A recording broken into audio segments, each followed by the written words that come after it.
name is Courtney McElkenny and this is my first project analysing the area surrounding the Westlink in North Belfast.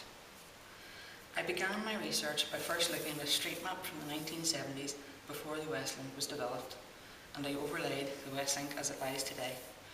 By doing this, I can clearly see that the Westlink carves straight through many areas of housing which were at one point close-knit tight communities. And comparing this with a map of today, you can see that the housing never truly recovered. I then mapped out my initial walk to the site. I left from Ulster University, coming through Donegal Street and onto Clifton Street. I then stopped for a period of time around the area of Stanhope Street before moving up across the Westlink and down into Denmark Street. What initially interested me in the area of Denmark Street was the juxtaposition that I found upon entering. Firstly, as you can see from looking down the street, the first thing I saw were flags draped from the lampposts. This gave off to me a sense of identity and pride of identity. However, looking closer down, on the ground, I saw flags that were laying to the ruin, and they had actually been there for a period of 3 days. So really, there was no pride there at all. Moving further down the street, I saw murals painted onto the community centre walls, aiming at deterring kids from using drugs and alcohol. However, simply crossing the street, you could see that there were areas littered with empty alcohol bottles and cigarette butts. What piqued my interest the most about this street was the Growing Gardens community garden. Its gates depict images of children gardening and everyone coming together to look after this garden. However, it has been left unkept for such a period of time that it is now unrecognisable to the space that it once was. The garden was first opened in 2007 by the Department for Social Development, and on using Google Earth's historical view, I was able to see that until as recently as July 2017, the park was upkept to this condition, and as you can see from this plan, it was once a beautiful space. However, in the space of simply a year, it is now overgrown to the point that it is unrecognisable. Its paths are no longer visible to the naked eye. Its structures that existed are now torn and damaged, and any foliage now simply consists of dying weeds.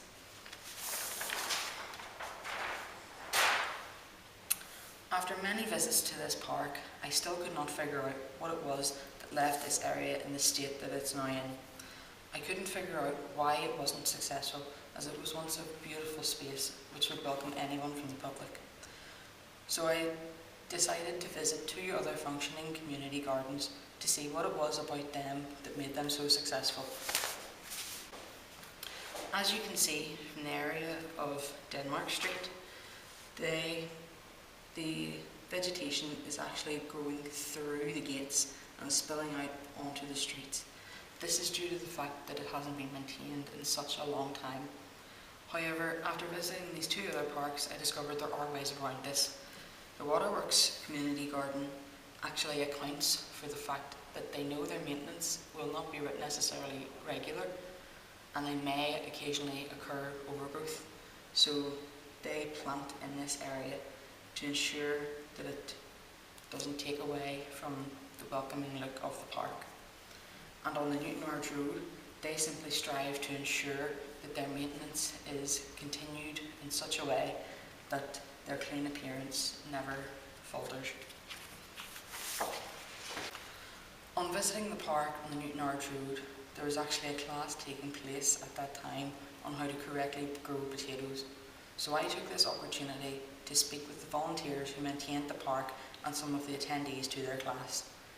I asked them what it was in their opinion about this park that made it so successful, and apart from having a dedicated team there in place to care for the park's maintenance and upkeep, they said that they believed their placement on the street and the high volume of foot traffic benefited them, as they were able to openly welcome in and recruit new volunteers.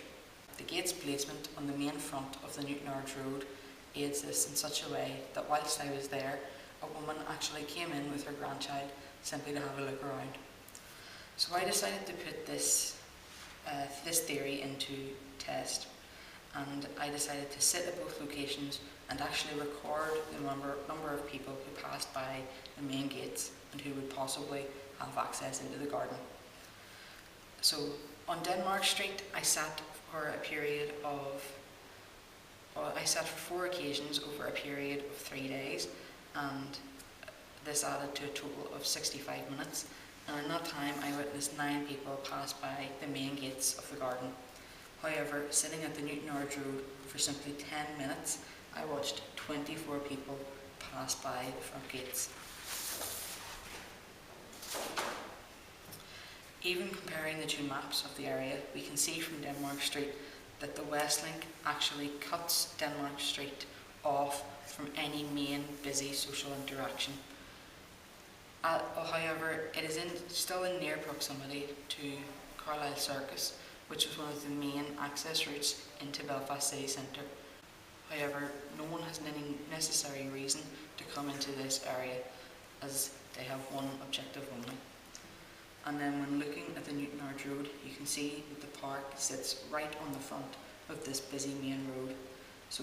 And it is surrounded by restaurants, cafes, shops and tourist attractions such as the Conswater Shopping Centre and the Oval Football Stadium.